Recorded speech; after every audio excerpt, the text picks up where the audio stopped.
বন্ধুরা, তোমাদের ঘরে কি অনেক পুরনো জিন্স পরে রয়েছে? কালার ফেড হয়ে গেছে, ছিঁড়ে গেছে, কি করবে বুঝতে পারছো না। আজকে আমি তোমাদের জন্য নিয়ে এসেছি এই পুরনো ছেঁড়া জিন্স দিয়ে একটা দারুণ আইডিয়া। আশা করব আজকের আইডিয়াটা তোমাদের খুব ভালো লাগবে। তো চলো, এটা দিয়ে আমি বানিয়ে নিচ্ছি একটা এরকমের সুন্দর হ্যান্ডব্যাগ। তো দেখো, এটা দেখতে যতটা সুন্দর, বানানো কিন্তু অতটাই সহজ। তো কিভাবে বানিয়েছি সম্পূর্ণটা তোমাদের সাথে শেয়ার করব। আশা করব তোমাদেরকে ভালো লাগবে। তো দেখো, এখানে আমি একটা জিন্সের প্যান্ট নিয়ে নিয়েছি। প্যান্টের অবস্থাটা তোমরা দেখেই বুঝতে পারছো যে এটা কতটা খারাপ অবস্থায় আছে। তো আজকে আমি তোমাদের সাথে এটা যে শেয়ার করছি, এর কোনো মেজারমেন্ট তোমাদেরকে দেব না, কারণ দেখো আমাদের প্রত্যেকের জিন্স কিন্তু ছোট বড় হয়। এই জন্য তোমরা আন্দাজ মতনই এটা বানিয়ে নিতে পারবে। তো দেখো, এটা কেমনি ছিঁড়ে গেছে, সেজন্য প্রথমে যে ছেঁড়া পাটটা আছে ওটা আমি কেটে বাদ দিয়ে দিচ্ছি। এইভাবে দেখো কেটে বাদ দিয়ে দেবো। এর পরের পার্টটা যতটা আমি পারবো ওখান থেকে আমি নিয়ে নেব। এবার দেখো, এটা এইভাবে সুন্দর করে বিছিয়ে নিতে হবে। তো দেখো, এইভাবে সুন্দর করে বিছিয়ে নিয়ে আমি আন্দাজ মতন এতটা নিচ্ছি। তোমরা এর থেকে বড় চাইলে বড় নিতে পারো। আর এইভাবে দেখো আমি এটা কেটে নিচ্ছি। এক পাশটা যেভাবে কাটবো অপর পাশটা ঠিক প্যান্টের উপরে ওইভাবে বসিয়েই কেটে নেব।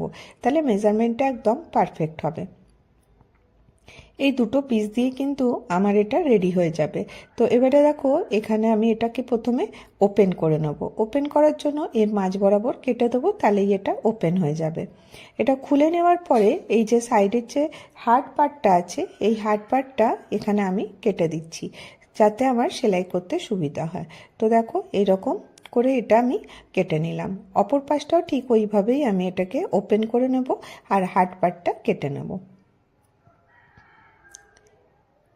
এইভাবে আমি দুটো পিস পেয়ে গেলাম। এবারে আমি এখানে একটা কাপড়টাকে সুন্দর করে রেখে নেব, আর রেখে নিয়ে এখানে আমি একটু পেন দিয়ে ড্র করে নেব। তোমরা দেখতেই পাচ্ছ যে কাপড়টা অনেকটাই দেখতে অনেক রাফ, মানে দেখতে ভালো লাগছে না। এটাকে একটু সুন্দর করার জন্য আমি এখানে একটু এমব্রয়ডারি করব। তো কিভাবে করছি দেখো, এই যে এখানটা একটা দাগ মতন ছিল, ওখানে পাতা পাতা করে নিয়েছি, আর এখানে 3টে ফুল বানিয়ে নিয়েছি। তোমরা বিশ্বাস করো, এটা বানানো খুবই সহজ। তোমরা কিন্তু খুব সহজে আর খুব কম সময়ের মধ্যে বানাতে পারবে। তো দেখো, এইভাবে দেখো, যদি তোমরা বানাবে, এটা রেডি করতে খুব একটা সময় লাগবে না। এবার আমি ফ্রেম নিয়ে নিয়েছি, এর ভেতরে আমি এইভাবে অ্যাডজাস্ট করে রাখছি। এবার দেখো, আমি অনেকটা করে নিয়েছি। আমি তোমাদেরকে দেখিয়ে দিই এই পাতাটা কিভাবে বানিয়েছি। কিছুই না, এটা হয়তো তোমরা অনেকেই জানো কিভাবে করতে হয়। জাস্ট খালি মোটা ছুঁচ আর সুতো নিয়েছি। তাতে কি হবে, তোমাদের এমব্রয়ডারিটা ফিলিংটা খুব তাড়াতাড়ি হয়ে যাবে। এক পাশ দিয়ে নেব আর এক পাশ দিয়ে এরকম করে ঢুকিয়ে দেবো। আবার এক পাশ দিয়ে নেব, এক পাশে ঢুকিয়ে দেবো। তোমরা দেখেই বুঝতে পারছো যে পাতাটা কিভাবে বানিয়েছি। খুব সহজেই তোমরা এটা বানাতে পারবে। এ দেখো, এরকম করে দুটো শেডিংয়ের পাতা আমি দিয়েছি, লাইট গ্রিন আর ডার্ক গ্রিন। এইভাবে দেখো পুরোটা পাতাটাকে ফিল করে নিতে হবে। এটা তোমাদের অপশনাল, তোমাদের যদি ওয়ার্ক করতে ইচ্ছে না হয় তাহলে তোমরা এটা স্কিপ করে নিতে পারো, কিন্তু যদি তোমাদের প্লেন কাপড় থাকে আর এইভাবে যদি করবে, এটা কিন্তু দেখতে খুব ভালো লাগবে। তো দেখো, একটুখানি এখান থেকে নিলাম। এবারে দুপাশ থেকে একবার এই পাশ থেকে এখানে নেব, আর অপর পাশ থেকে এইভাবে। এটা পুরো কমপ্লিট হয়ে গেল। এই ফুলগুলো কি করে বানিয়েছি, এ দেখো, সুতো নিয়ে নিয়েছি, আর এখানে আমি একটা ছোট সার্কেল দিয়েছিলাম, তার উপর একটা বড় সার্কেল। এবারে আমি সুতো দিয়ে এটাকে পুরো ফিনিশ করব। এরকম করে দেব, এরকম করে ঢুকিয়ে এইভাবে টেনে বার করে দেব। এখানে আমি 5টা এরকম করে পয়েন্ট নিয়ে এরকম করে সুতোটাকে ভেতরে ঢুকিয়ে আবার এখান থেকে ওপেন করে এইভাবে করে নেব। 5টা লাইন এখানে আমি ড্র করলাম।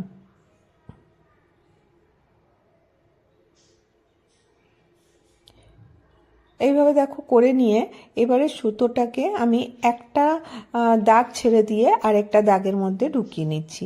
একটা দাগে ঢুকাচ্ছি, তারপরে ওটা গ্যাপ দিয়ে আরেকটা দাগের মধ্যে এইভাবে ঢুকাচ্ছি। এইভাবে পুরো গোল করে এটাকে ফিল করে নিতে হবে। তো এতে কি আছে, তোমাদের স্টিচ করতে খুব একটা সময় লাগবে না, খুব তাড়াতাড়ি এই স্টিচটা কমপ্লিট হয়ে যায়।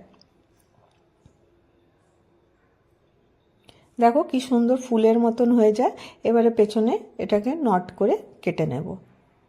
তো এটা কমপ্লিট হয়ে গেল। আর মাঝখানটা ইয়েলো সুতো নিয়েছি, আর এরকম করে হাত দিয়ে দুটো করে ছুঁচের মধ্যে ঢুকিয়ে এটাকে আবার ভেতরে ঢুকিয়ে দিতে হবে, তাহলে পরেই এই ডিজাইনটা কমপ্লিট হয়ে যাবে। দেখো এইভাবে নিয়ে এরকম করে দিয়ে এইভাবে জড়িয়ে নিতে হবে 2 থেকে 3 বার, দিয়ে এটাকে এর ভেতরে দিয়ে দিতে হবে। এইভাবেই দেখো আমি পুরো ফুলগুলো কমপ্লিট করেছি। তো এটা দেওয়ার জন্য কিন্তু এই লুকটা খুব সুন্দর হয়েছে। তোমরা চাইলে এই পার্টটা স্কিপ করতে পারো, শুধুমাত্র ব্যাগটাই বানাতে পারো। তো জাস্ট একটু এমব্রয়ডারি করলাম, আর এটা কিন্তু দেখতে খুব ভালো লাগবে। এবার এই দুটো পার্টকে রেখে দিয়েছি, আর একটা আমার কাছে এরকমের টুকরো কাপড় ছিল। এবারে এই কাপড়টা আমি এইভাবে নিয়ে এখানে লাগিয়ে দেবো। তো দেখো এইভাবে মেজারমেন্ট করে কেটে নিচ্ছি, কারণ দেখো আমি তোমাদেরকে বললাম যে জিন্সের কাপড়টা ছিল এটা কিন্তু খুবই ছোট ছিল। তো এটা যদি আমি এইভাবে স্টিচ করে দেবো তাহলে পরে একটু বড় হয়ে যাবে। দুপাশেই কিন্তু এই একই মেজারমেন্টে কাপড় নেব, নিয়ে এটা কেটে নিয়ে সেলাই করে নেব। এইভাবে নিয়ে দুটোকে একভাবে সেলাই করে নিয়ে চলে আসব। তো দেখো সেলাই করা হয়ে গেছে। এবারে আমি নিয়েছি একটা নন-ওয়ানের কাপড়, আর নিয়ে নিয়েছি ফোম শিট, আর নিয়েছি মেন ফেব্রিক। এবারে এই তিনটাকে এইভাবে রাখবো। এটাতে কি হবে, তোমাদের জিনিসটা দেখতে খুব ভালো হবে, কারণ দেখো শুধুমাত্র জিন্স দিয়ে বানালে এটা কিন্তু লুকটা অতটা ভালো আসবে না। আর যদি তোমরা একটু ফোম শিট ব্যবহার করো আর তাহলে পরে কিন্তু এটা দেখতে খুব ভালো হবে। তোমাদের কাছে যাদের ফোম শিট নেই তারা তোমরা বক্রমও ইউজ করতে পারো বা চালের বস্তাও ইউজ করতে পারো, তাতেও কিন্তু এর স্টিফনেসটা ভালো থাকবে। এবারে উপর পাটটা দেখো এইভাবে কেটে নিলাম, এক্সট্রাগুলো কেটে নিলাম। এইভাবে অপর পাশটাও এরকম করে কেটে রেডি করে নিচ্ছি। জাস্ট খালি এই দুটো পার্ট করলেই হয়ে যাবে। এবারে আমি জিপ নেব। জিপ দেখো আমি মেজারমেন্ট করে কেটে নিচ্ছি, আর এবারে এর মধ্যে রানারটা ঢুকিয়ে দেবো। প্রথমেই রানারটা ঢুকিয়ে দেবো। অনেকের কি হয় দুপাশে করতে অসুবিধা হয়, একটা মানে পুরোটা খুলে দিলে, সেই জন্য আমি রানারটা আগে ঢুকিয়ে নিয়েছি। বা তোমাদের যাদের রানার লাগাতে অসুবিধা হয় তোমরা রেডিমেড জিপও নিতে পারো। তো দেখো এর মেজারমেন্ট মতন আমি কেটে নিয়েছি, আর এই যে কাপড়টা থেকে একটু কাপড় যে ছিল সেই কাপড়টাই এখানে আমি ব্যবহার করে নেব। তো দেখো এটাকে এরকম করে কাট করে নেব। হাফ করে নেওয়ার পরে এখানে এইভাবে ডবল ফোল্ড করে নেব। তোমাদেরকে আগেই বললাম যে আমি মেজারমেন্ট কিছু দিচ্ছি না, তোমরা আন্দাজ মতন এটা করতে পারো। এবারে দেখো এরকম করে দুটো পার্ট রেডি করে নিয়েছি, দুটো হ্যান্ডেলও রেডি হয়ে গেছে। হ্যান্ডেলটা কিভাবে লাগাবো, ঠিক হ্যান্ডেলটা এইরকম করে ধরবো, আর 2 ইঞ্চি জায়গা মতন ছেড়ে দিয়ে এখানটা আমি স্টিক করে দিচ্ছি। তো দেখো এখানে আমি বল পিন লাগিয়ে এটাকে এরকম করে স্টিক করে দিচ্ছি। এতে তোমাদের কি হবে, সেলাই করতে সুবিধা হবে। দুপাশেই কিন্তু এইভাবেই নিচ্ছি। দেখো মেজারমেন্ট নিইনি বলে আমি একে অপরের উপর রেখেই এর মেজারমেন্টটা একই মেজারমেন্টে করছি, কারণ হ্যান্ডেলটা যদি এদিক ওদিক লেগে যায় দেখতে কিন্তু ভালো লাগবে না। আর অনেকে মেজারমেন্ট নিয়ে করতে চাও না, তো এইভাবেও তোমরা কিন্তু আন্দাজ মতন করতে পারো। এইভাবে এটা রেডি করে নিচ্ছি, কিন্তু এটা সেলাই করার পরে এটা দেখতে ভালো লাগবে না। তো আমি একটা নন-ওয়ানের কাপড় নিয়েছি, এর জায়গায় তোমরা যে কোনো কাপড় নিতে পারো। এইভাবে সেলাই করে দিয়ে এটাকে উল্টে ডবল ফোল্ড করে দিতে হবে, তাতে কি হবে, রাফ এজেসগুলো আর দেখা যাবে না। তো দেখো চলো আমি মেশিনের কাছে চলে এসেছি। এবার দেখো এখানটা সেলাই করে নিচ্ছি। জাস্ট খালি এটাকে এরকম করে ধরে ডবল করে এরকম করে সেলাই করে নেবো, তাতে কি হবে, এর ফিনিশিংটা দেখতে ভালো হবে।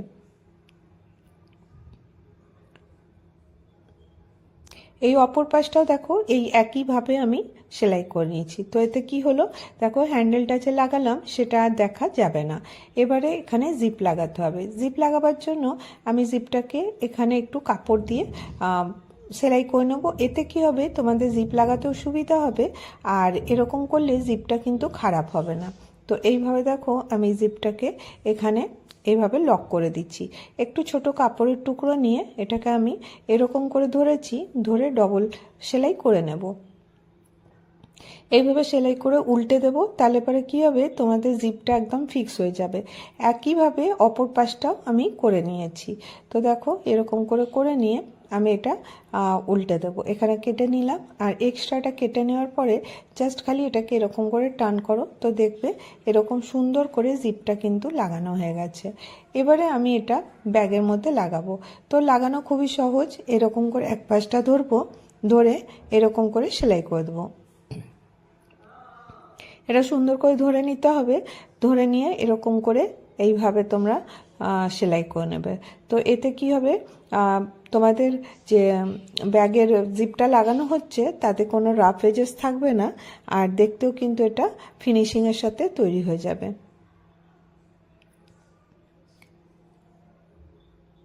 এইভাবে দেখো, যখন আমরা ছুঁচটা আগে বাড়াবো, হতে চাইবে না, তো তখন যে রানারটা আছে ওটা একটু আগে পিছে করে লাগালেই কিন্তু এটা ইজিলি লেগে যাবে।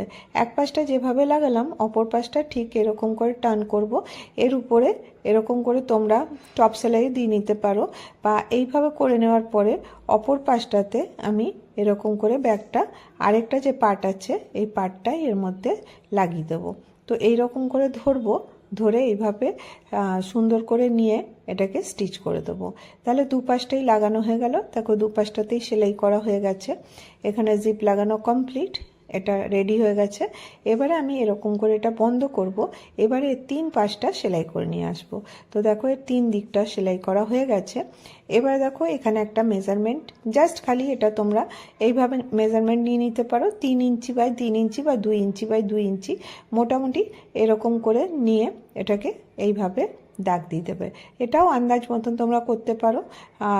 আর এক পাশটা যেভাবে করবে অপর পাশটাও ঠিক ওইভাবেই কেটে নিতে হবে। তো এটা আমাদের ব্যাগটার বেস রেডি হচ্ছে। তো এখানে দেখো এইভাবে আমি এটাকে কেটে নিচ্ছি। এর অপর পাশে আমি এইভাবেই এটা রাখবো, রেখে এখানটাতে এইভাবে কাট করে দেবো। এতে কি হবে, তোমাদের মেজারমেন্টটা পারফেক্ট হবে আর তোমাদের কাটটা বেশি কম হবে না। তো দেখো এরকম করে ধরে এরকম করে কেটে নিলাম। এবারে এই যে এটাকে এইভাবে ক্রস করে ধরবো আর এখানে স্টিচ করে নেব। দুপাশেই দেখো এইভাবে স্টিচ করে নিতে হবে, তাহলেই কিন্তু আমাদের ব্যাগ কমপ্লিট হয়ে যাবে। তো দেখো এইভাবে ধরবো, ধরে যাতে ভেতরের কাপড়গুলো সেলাই হয়।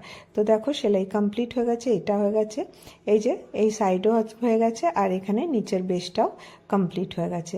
এবারে যে রাফ এজেসগুলো দেখা যাচ্ছে, এটা যদি তোমাদের ভালো না লাগে, এটা ব্যাগের ভেতরেই থাকবে, কিন্তু এটা যদি দেখতে ভালো না লাগে তখন তোমরা কি করবে, যে কোনো এরকমের একটা নন বা যে কোনো কাপড় দিয়ে এটাকে ডবল ফোল্ড করে সেলাই করে দিতে হবে।